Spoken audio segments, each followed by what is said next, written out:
दोस्तों अक्सर औकात ये होता है कि घर के अंदर लगी हुई पानी की जो मोटर होती है उसको ऑन करके दोबारा ऑफ़ करना हम लोग भूल जाते हैं, जिसकी वजह से जो पानी है मुसलसल ज़ाया होता रहता है और पता भी नहीं चलता।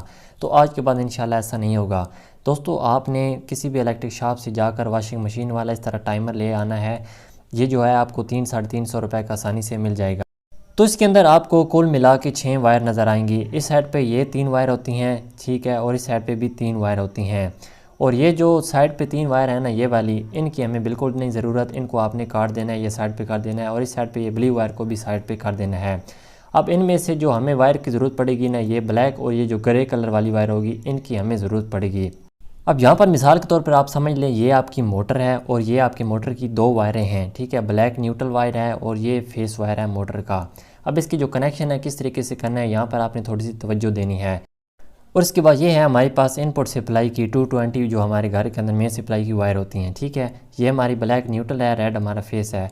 अब सबसे पहले हमारे पास ये जो न्यूट्रल वायर होगी ना, न्यूट्रल वायर जैसा कि आपको पता है कि हमेशा कॉमन ही होती है, डायरेक्ट ही होती है। तो इसको हमने मोटर की न्यूट्रल वायर के साथ यहाँ पर डायरेक्ट जोड़ देना है। और यहाँ पर मिसाल के तौर पर ये आपकी मोटर का स्विच है, जहाँ से आप मोटर को ऑन करते हैं। स्विच कोई भी हो सकता है, वो ब्लैक कलर वाला भी होता है और इस तरह के भी स्विच हो सकता है।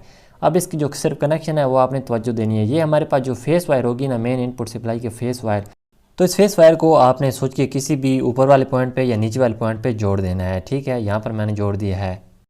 अब इसके बाद यहाँ पर हमारे पास टाइमर की जो एक वायर होगी ना, चाहे ब्लैक ले लें या ये ग्रे ले लें, ठीक है, कोई भी टाइमर की इन दोनों में से एक वायर होगी, वो आपने इससे स्विच के एक पॉइंट पे यहाँ पर जोड़ देनी है। समझ लें कि फेस पहले स्विच के अंदर आएगा, स्विच से आउट होकर टाइमर के अंदर जाएगा, और टाइमर की जो एक वायर बच गई है उसको डायरेक्ट हमने फिर जो मोटर की हमारे पास ये जो वायर बची है ना, इसके साथ आपस में जोड़ देना है, ठीक है। बस ये सिंपल सा कनेक्शन है और इंतहाई आसान कनेक्शन है। तो चलिए अब मोटर को ऑन करते हैं। यहाँ पर मोटर का स्विच मैंने ऑन कर दिया। अब जब तक टाइमर को नहीं चलाऊंगा मोटर नहीं चलेगी। यहाँ पर मैंने मोटर का टाइमर ऑन कर दिया है। अब यहाँ पर जो मैंने टाइमर लगाया है ना, इसकी जो टाइमिंग होती है वो तकरीबन 15 मिनट होती है, ठीक है।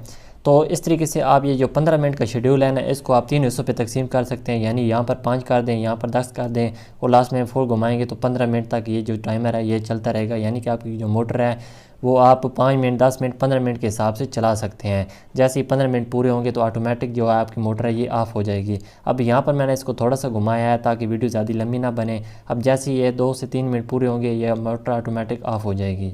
तो यहाँ पर अब इसका टाइम एंड हो चुका है। तो लो जी, यहाँ पर आप देख सकते हैं कि जैसे ही जो टाइमर है वो अपने टाइम पे पहुँचा है तो मोटर ऑटोमेटिक ऑफ़ हो गई है। अगर आप 15 मिनट से ज़्यादा मोटर को चलाना चाहते हैं तो इस टाइमर से अच्छा भी एक टाइमर मिलता है, ठीक है, वो आप लगा लें और उसके अंदर जो टाइम आप सेट करेंगे उस हिसाब से जो आपकी मोटर है वो ऑटोमेटिक ऑफ़ हो जाएगी। वीडियो अच्छी लगी वीडियो को आगे शेयर ज़रूर कर देना।